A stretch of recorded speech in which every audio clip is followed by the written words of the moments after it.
mission, on a mission. Trying to get it right. Transition, changing the way that I see life. Transition mind. I'm on a mission, trying to get it right. I'm transitioning my life,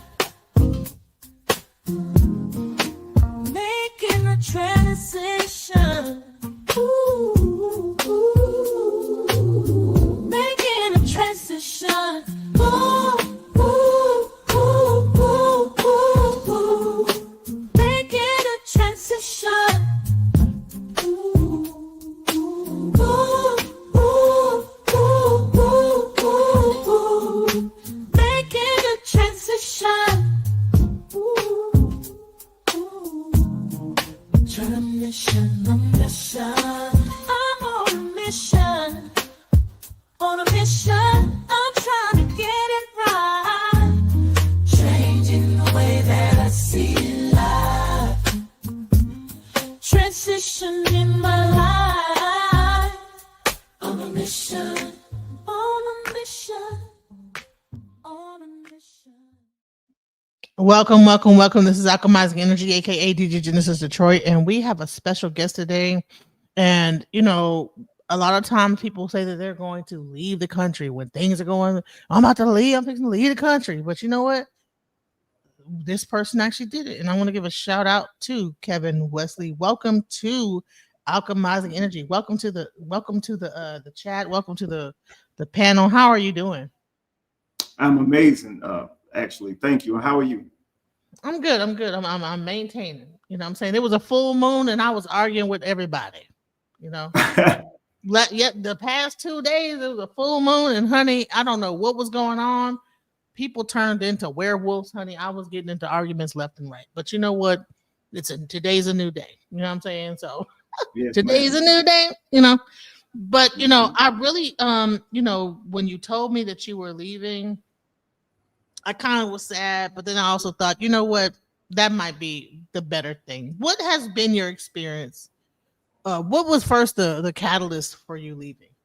To leave the United States? I wanted to put my family in a better position for being overall healthy, mentally, physically, and spiritually.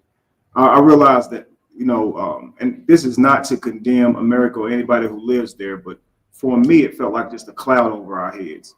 And it's difficult to try to teach about freedom when you feel enslaved yourself. Walking down the street, knowing that you can be, targeted by even the people who you look to for protection. That bothers me. Fearing for my sons, that bothered me.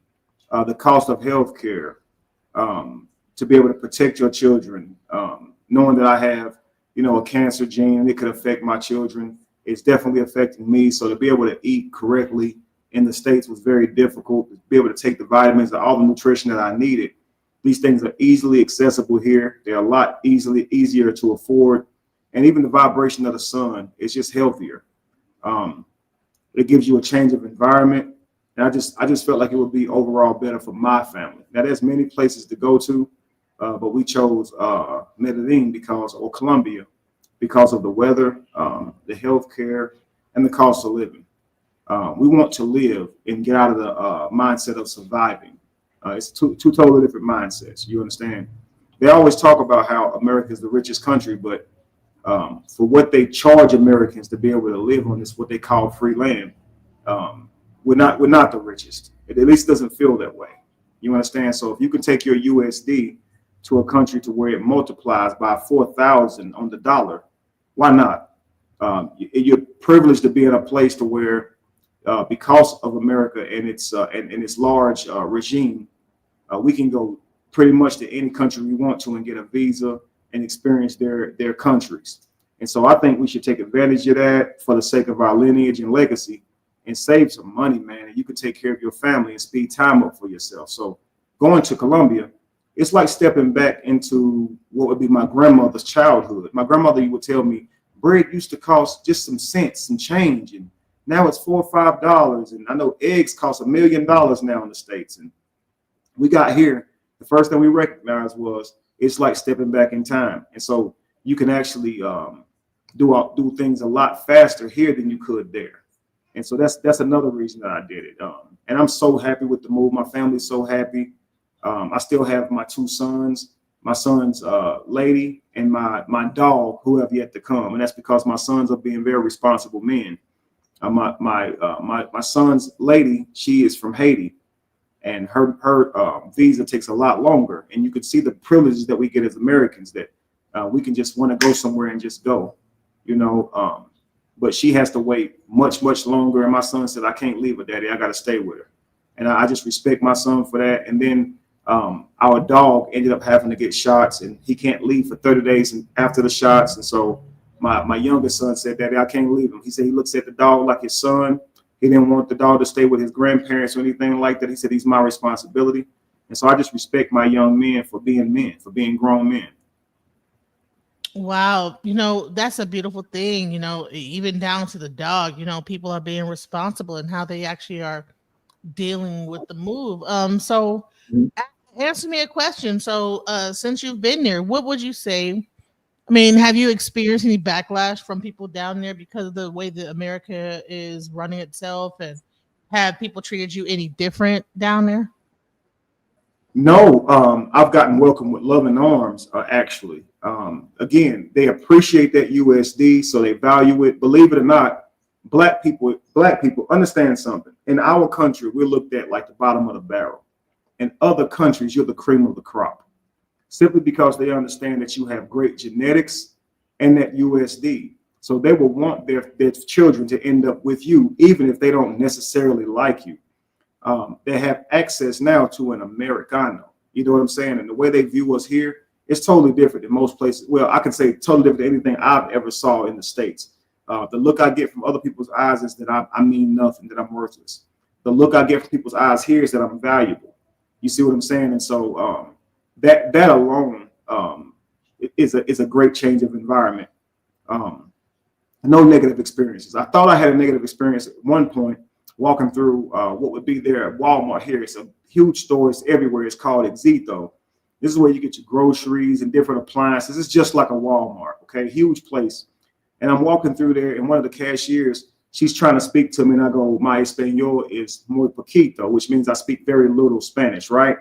And she goes, you paisa? And she's walking, and she's like, but you paisa? And she kept saying that. And I'm sitting here thinking maybe she's trying to disrespect me. And so I go to my my trusty translator, and I said, this lady, she's kept calling me paisa. What does that mean? And it says she was saying that you was one of her, and that this is what they say to you when they're shocked that you speak English, because you look so much like them.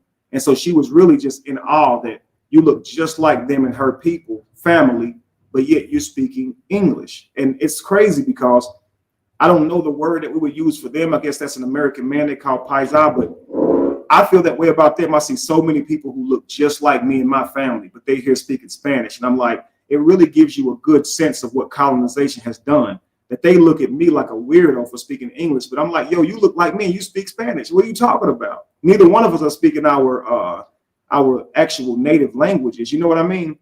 But it just shows how powerful that is. And I'm looking at them saying, man, you look just like me. And you over here, like, do you realize we're the same? And they're saying the same thing to me. So you're seeing a lot of like black people in Colombia? Is there a lot of black people down there?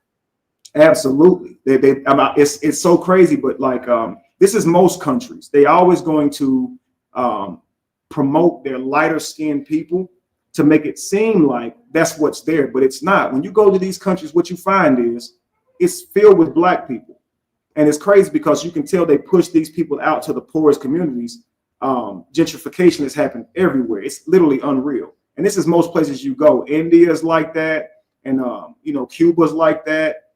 Puerto Rico has the largest amount of black people via the transatlantic slave trade than any other country. More Brazil, I believe. It's either Puerto Rico or Brazil that has more black people in it than any other country. And so growing up in the Americas, we think that it only happened here. It only happened in the States. But no, we are everywhere, man. Those colonizers were Spanish. They were definitely from Spain and spoke Spanish as well.